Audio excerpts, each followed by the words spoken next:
My name is Jim Al-Khalili, and I'm a professor of physics at the University of Surrey. Studying the innermost secrets of atoms and their nuclei has been at the heart of my working life. But there's another side to me.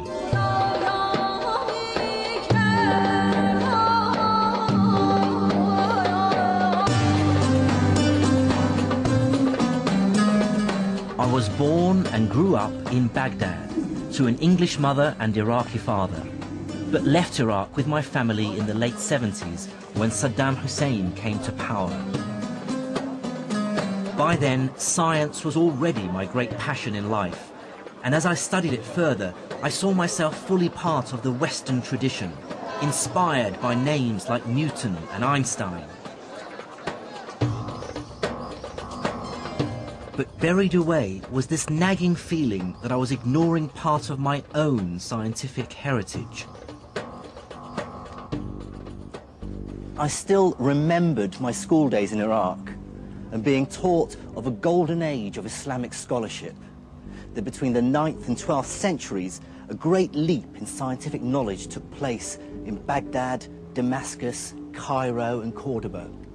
So I want to unearth this buried history, to discover its great figures and to assess exactly what their contribution to science really was. Are there medieval Muslim scientists who should be spoken of in the same breath as Galileo or Newton or Einstein? And crucially, what is the relationship between science and Islam?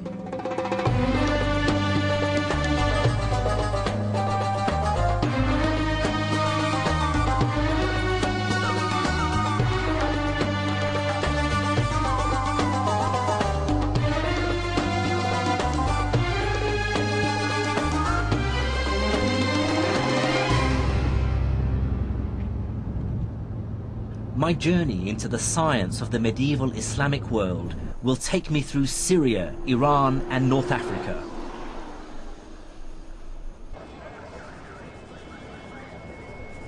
I started in the back streets of the Egyptian capital, Cairo, with the realization that the language of modern science still has many references to its Arabic roots.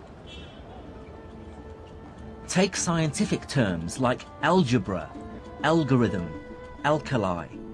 I instantly recognize these words as Arabic. And these are at the very heart of what science does. There will be no modern mathematics or physics without algebra, no computers without algorithms, and no chemistry without alkalis.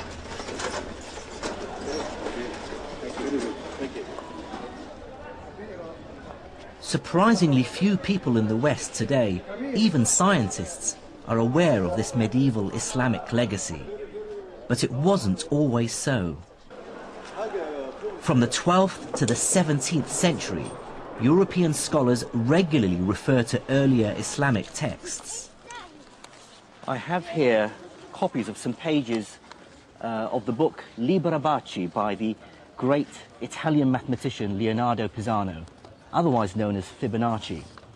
What's fascinating is that on page 406 is a reference to an older text called Modum Algebra et al-Muqabala, and in the margin is the name Mahomet, which is the Latinized version of the Arabic name Muhammad.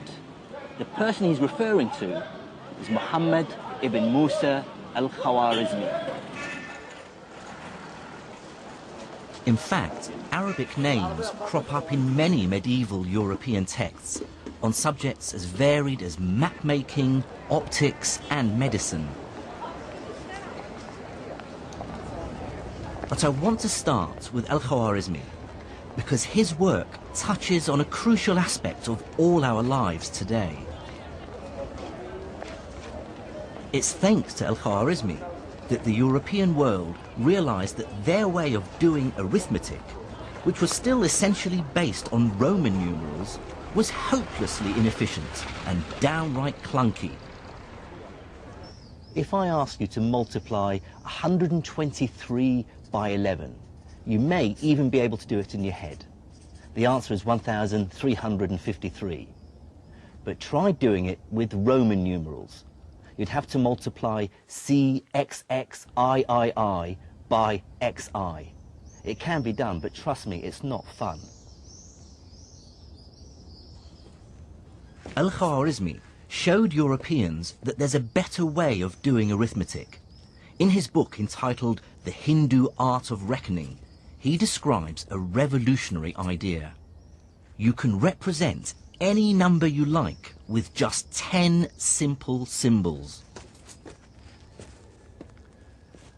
The idea of using just 10 symbols, the digits from 1 to 9, plus a symbol for 0, to represent all numbers from 1 to infinity, was first developed by Indian mathematicians around the 6th century AD, and I can't overstate its importance.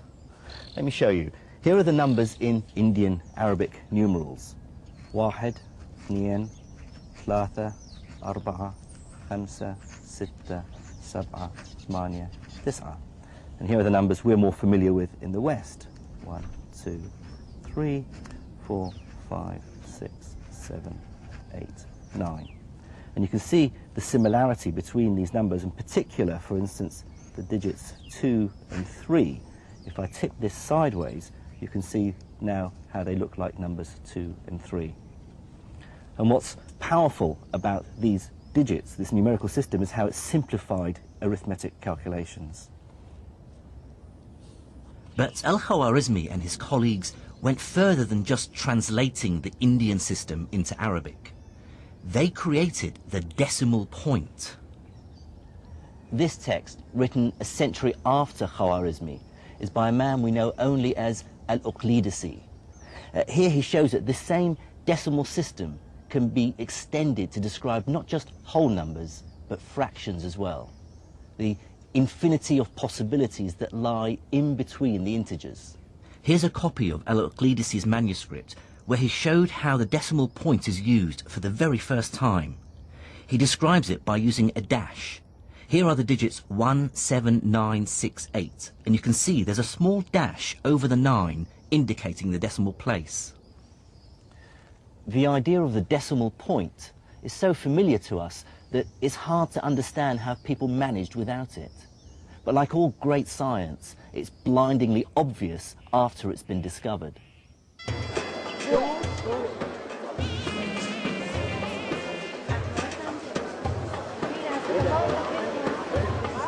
The story of numbers and the decimal point hints that even over 1,000 years ago, science was becoming much more global. Ideas were spreading, emerging out of India, Greece, even China, and cross-fertilizing. And looking on a map that shows where people lived 1,000 years ago gave me my first insight into why medieval Islam would play such an important role in the development of science. Now look at which city lies at the center of the known world. A place where the widest range of peoples and ideas were bound to collide. It's the city where I was born, the capital of the Islamic Empire, Baghdad.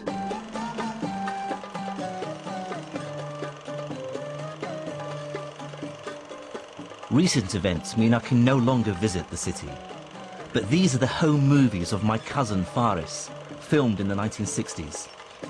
The Baghdad we knew then looked nothing like the bomb-wrecked city it is now. I certainly grew up proud to be associated with one of the world's greatest cities. Baghdad was founded in 762 AD by the Caliph al-Mansur. His aim was to make it the glorious capital of a brand new empire, united by Islam, the rising religion of the time. The Abbasid caliphs had claimed their right to rule by declaring that they were directly related to the Prophet Muhammad, who had founded the new religion over 100 years earlier. The armies of Islam had conquered a vast territory. Starting in a small area around Medina, they moved rapidly out of the Arabian Peninsula, and within a few decades had taken control of the Levant, North Africa, Spain and Persia. I think one must bear in mind that this is an era in which people actually believed in God, and the dramatic successes of the Arabs as they poured out of Arabia was such that a lot of people did sort of observe and say they must have God on their side, this must be the true God. Some people did convert, or if they didn't convert, they did submit to Arab-Muslim political control for that reason. By the early 8th century, Islamic caliphs ruled a vast territory. And like most successful emperors, from Caesar to Napoleon, they understood that political power and scientific know-how go hand in hand.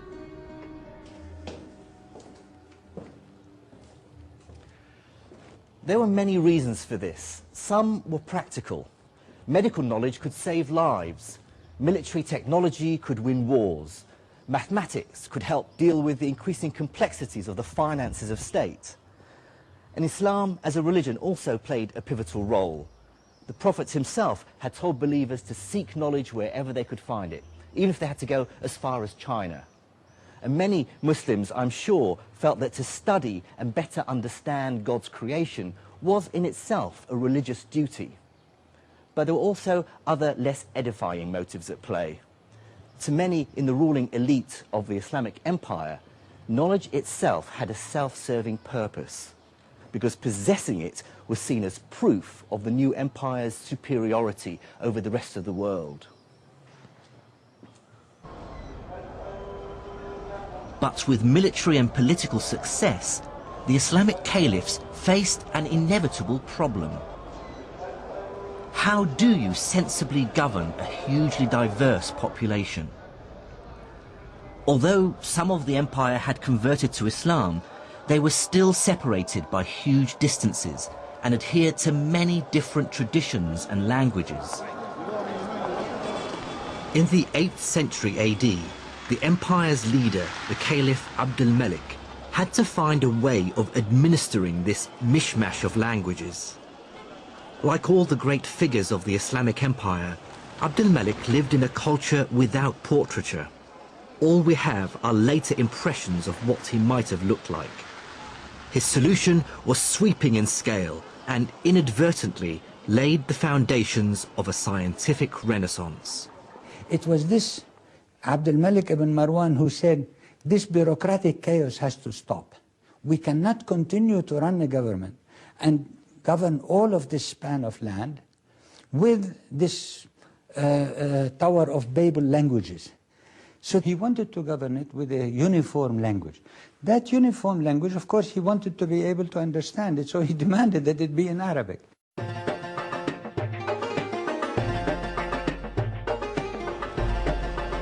But the choice of Arabic as the common language of the empire went beyond administrative convenience.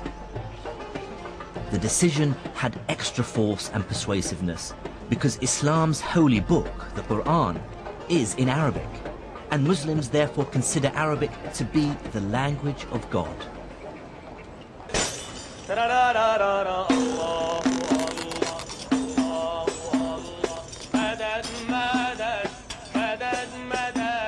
The words of the Quran are so sacred that its text hasn't changed in over 1400 years. By comparison, English has changed dramatically in just 700 years. To our ears, Chaucer is almost unintelligible, whereas any Quran can be understood by anyone who reads Arabic.